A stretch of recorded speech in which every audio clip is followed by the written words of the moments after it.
বাংলাদেশের বিরুদ্ধে কেউ যদি অবস্থান নেন, সেইটা প্রতিরোধ করবার জন্য 18 কোটি বাংলাদেশি রক্ত দিতে আমরা রাজি আছি। বাংলাদেশের বিরুদ্ধে যখন ভারতের সরকার এবং হাসিনা নিপীড়ন করেছে, তখন বাংলাদেশের জনগণের জন্য ভারতের যে তরুণরা রাস্তায় নেমেছে, সেই তরুণদের দেখে মোদী সরকার ভয় পেয়ে গেছে। সেই তরুণদের থেকে মোদী সরকার ভয় পেয়ে গেছে যে হাসিনার বিরুদ্ধে যদি নেমে তরুণরা হাসিনাকে নামাইতে পারে, তাহলে আমার বিরুদ্ধে তরুণরা নেমে আমাকেও নামাইতে পারে।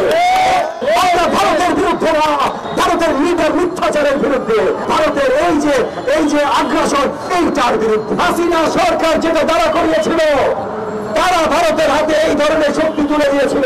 হাসিনা সরকারকে যখন আমরা টেনে নামিয়েছি, তখন ভারতের এই সম্পর্ক আর কোনদিন বাস্তবায়ন হবে না ইনশাআল্লাহ। তো ভারত এখন বোধহয় বুঝতে শুরু করেছে। 2 দিন আগে ভারতীয় ফরেন সেক্রেটারি বাংলাদেশের মাটি থেকে ঘুরে গেছেন, এই ডিপ্লোম্যাটিক যে মিশন থেকে উনি ঘুরে গেছেন, এখানে যে বার্তা দিয়ে গেছেন এবং এখান থেকে ফিরে গিয়ে তার দেশের পার্লামেন্টে যে বার্তা দিয়েছেন, তাতে আমরা ছোট্ট হলেও ইঙ্গিত পাই যে ভারত বাংলাদেশের সম্পর্ক এখন নতুন একটা ধারায় প্রবাহিত হওয়া শুরু করবে। ভারত কতটা অসম্মান আমাদেরকে করেছে, ভারতীয় গণমাধ্যম গত 4 মাস আমাদের বিরুদ্ধে কতটা মিথ্যাচার করেছে, সেইটার প্রতিশোধ নেওয়ার প্রয়োজন আমাদের নাই। আমাদের যেটা প্রয়োজন সেটা হলো প্রতিরোধ করবা।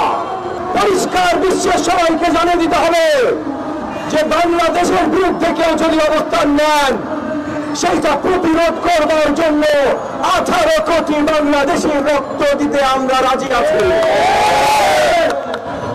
কাউকে এই দেশের সফরটি নিয়ে প্রশ্ন তুলতে আমরা দিব না।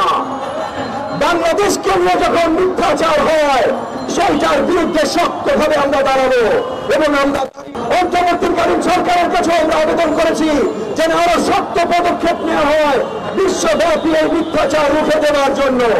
যে ভারতের বিজেপি সরকার যেমন আমাদের বিরুদ্ধে দাঁড়াতে চেষ্টা করছে, ভারতের জনগণ কিন্তু বিজেপি সরকার না। ভারতের জনগণ কিন্তু জুলাই আগস্ট মাসে আমাদের জন্য মিছিল করেছে।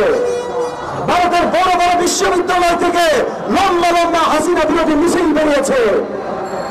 আমরা যেমন করেছি, আমাদের সাথে সলিডারিটিতে ভারতের তরুণরাও করেছে। আজকে সেই তরুণরাও জানানো প্রয়োজন যে এই যে মোদী সরকার যে মিথ্যাচার করছে, এটা তাদের উপর আগামীতে নিপীড়ন করার জন্য মিথ্যাচার করছে। শুধু বাংলাদেশের বিরুদ্ধে না, কিন্তু বাংলাদেশের বিরুদ্ধে যখন ভারতের সরকার এবং হাসিনা নিপীড়ন করেছে, তখন বাংলাদেশের জনগণের জন্য ভারতের যে তরুণরা রাস্তায় নেমেছে, সেই তরুণদের দেখে মোদী সরকার ভয় পেয়ে গেছে।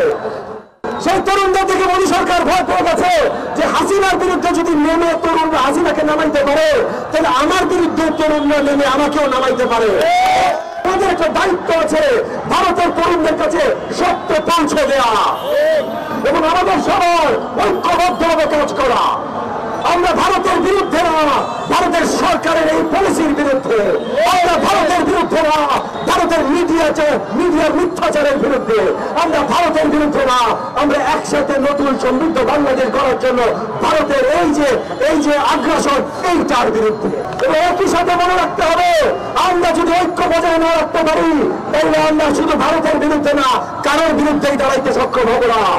এক দফা আন্দোলনে যারা ছিলাম, হাসিনাকে সরানোর জন্য রাজপথে রক্ত যারা দিয়েছি, তারা প্রথম থেকে বলে আসছি যে অন্তর্বর্তীকালীন সরকার ব্যর্থ হইতে পারবে না। অন্তর্বর্তীকালীন সরকার আমাদের সরকার, তাদের যা প্রয়োজন, যেটা করা প্রয়োজন আমরা সবকিছু করবো, তাদের সাপোর্টে সবকিছু করবো, তাদের ব্যর্থ হইতে দেবো না।